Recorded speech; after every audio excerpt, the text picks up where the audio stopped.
If you ever check into a hotel and they tell you, "We've upgraded you to room 313, say no, no matter how tired you are, no matter how tempting it sounds. Because that's the room no one books and no one survives. The ghost in the hotel room you never booked. It was nearly midnight when Armin's flight finally touched down in Lahore. The delay had drained him, his phone was dead, his laptop crashed mid-flight, and his reservation at the budget inn had been cancelled due to a system error. Tired and desperate, he asked the cab driver for any nearby hotels with availability. "There's one close Regal Residency. Bit old but safe," the driver said. At the front desk, a woman in a maroon uniform smiled a little too widely. "You're lucky. Just one room left." "Perfect," Armin said, handing over his ID. She paused, fingers hovering over the keyboard. "Actually, we're upgrading you. Room 313, top floor, complimentary." He blinked. "Wait, I didn't book that." She just smiled, keys clicking. "It's already been arranged."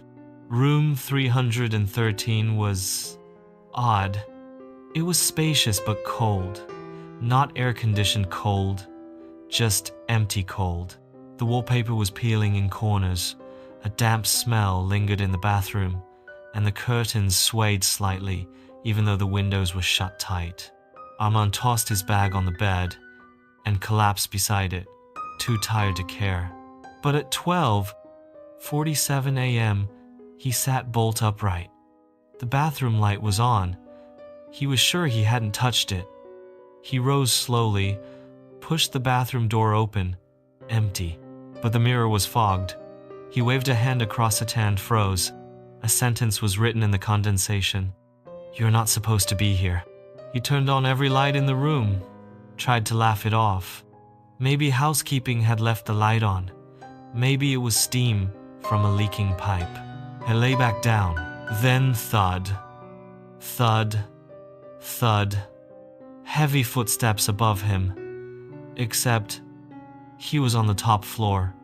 He stared up at the ceiling. The thuds became scraping sounds, like furniture dragging. Then a soft knock. Not on the door. From inside the wardrobe. He approached it slowly, heart pounding. With a shaky hand, he flung it open. Empty. Except, not quite. There was something carved into the back panel of the wardrobe. Names. Dozens of them. Each name scratched out, except the last one. Armin. His phone buzzed to life on its own, despite being dead earlier. A notification? Voicemail received at 2:06 a.m. He hesitated, then played it. A woman's voice. "You need to leave. They booked it in your name. You weren't meant to survive this night." Then a harsh whisper in a male voice. "He's awake." The line went dead. He stormed down to reception. The woman from earlier was gone. A different man was at the desk. "Room 313, the man repeated. "Sir, we haven't used that room in months. It's under maintenance. The entire top floor is shut down." Armin turned pale. "No, I'm in it. Right now." The man checked the computer. "There's no active booking under your name. Nothing for room 313 either." "Sir, who gave you that key?" Armin turned to show him, but his pocket was empty. The key was gone. The elevator refused to go to the third floor. He found the stairs and climbed up, floor by floor. Floor 2. Then 4. There was no third floor. No door marked 313. Just a blank wall. Panicking, he ran back to the lobby. But the lobby was different. Dimmer. Dustier. The man at the counter was gone, replaced by an old concierge with a sunken face and milky eyes. "Looking for room 313? The man rasped. Armin backed away. "No, I want to leave." "You can't," the man said, eyes gleaming. "Not until the next guest takes your place." Our man found himself back on the third floor somehow, standing in front of the door to room 313, now visible again. He didn't want to open it, but it opened for him. Inside, the room was no longer empty. The air was thick with whispers. On the bed sat a woman in a soaked, white dress, her eyes hollow, skin gray. "You checked in," she said, voice layered with others. "Why me? You were the only one who didn't ask questions."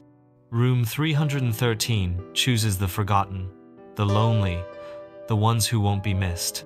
She stood, limbs cracking. "No one books this room, it books you." At 4:00 a.m., the front desk phone rang. The clerk answered. "Regal Residency, good morning." A cold voice on the other end whispered, "One guest checked out. One room available. Room 313. The clerk nodded. "Shall I book it?" Click. The line went dead. A woman named Zara checked in at Regal Residency after her car broke down near the highway. "We have just one room," the receptionist said. "Lucky you, an upgrade. Room 313. She hesitated. "Wait, is it booked under my name?" The woman smiled too widely. "Not yet, but it will be."